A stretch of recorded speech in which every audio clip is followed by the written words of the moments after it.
Chicago Bears have just traded the #1 overall pick. I can't even believe it. They have traded the #1 overall pick to the Carolina Panthers. So Carolina is going to be selecting a quarterback, right? We know this. Is it going to be a CJ Stroud, a Bryce Young? Personally, I don't think you could go wrong either way. But man, let's talk about it from Chicago's perspective. Okay, what did they just get? They got the 9th pick. So they're moving from 1 to spot number 9. They got pick 61.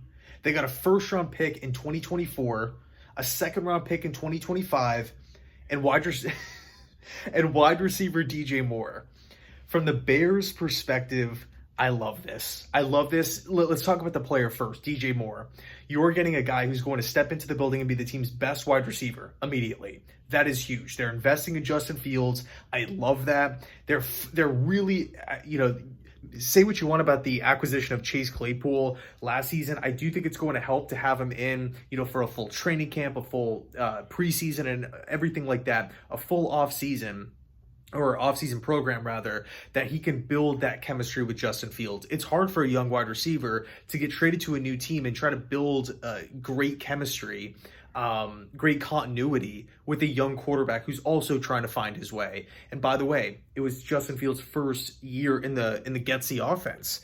So I think from a player standpoint, you probably could not have gotten a better player when we're talking about a potential draft trade. So you're helping Justin Fields out. Also, it has a ripple effect into free agency. We all know that the Bears have a ton of cap space. They #1 in the league going into free agency in cap space. You now landed a stud wide receiver. Now the Bears are pressured into overpaying for Jacoby Myers.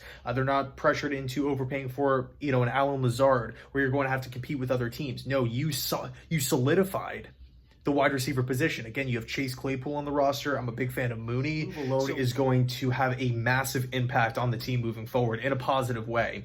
Also, you're sliding back to spot number 9. It's not like, the Panthers are trading up from pick 25 or 26, where it's just like, okay, now we have to kind of reevaluate some things and really start targeting guys that are expected to fall or, expected to go in the bottom half of the first round.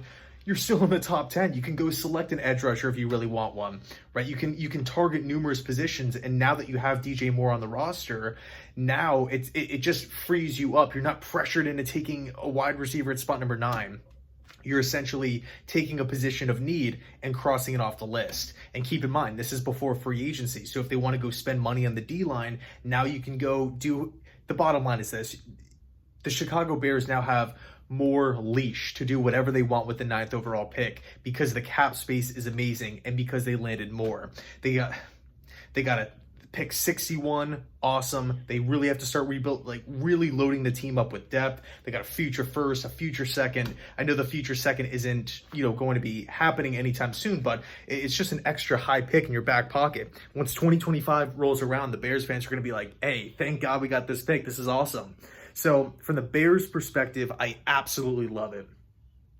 From the Panthers' perspective, who's it going to be? Bryce Young, CJ Stroud? I think for me, the big losers here in this trade, and I hate to say it because I'm really excited to see what the new coaching staff looks like on the field and everything, it's the Colts.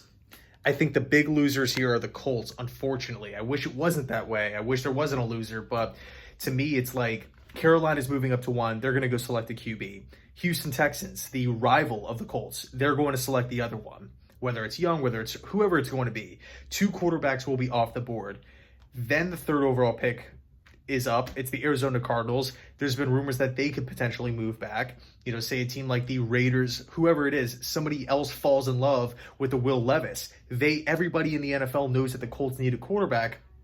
Of course, before free agency here, Arizona at spot number 3, that's the sweet spot to try to move in right above Indianapolis to go snag your guy jumping Indy. And then what's Indy going to do, right? Select the 4th quarterback, and we're going to have 4 straight QBs off the board. I think it's tough. I think Texans fans are excited. I think Bears fans are excited. And obviously Carolina Panthers, they got the #1 overall pick.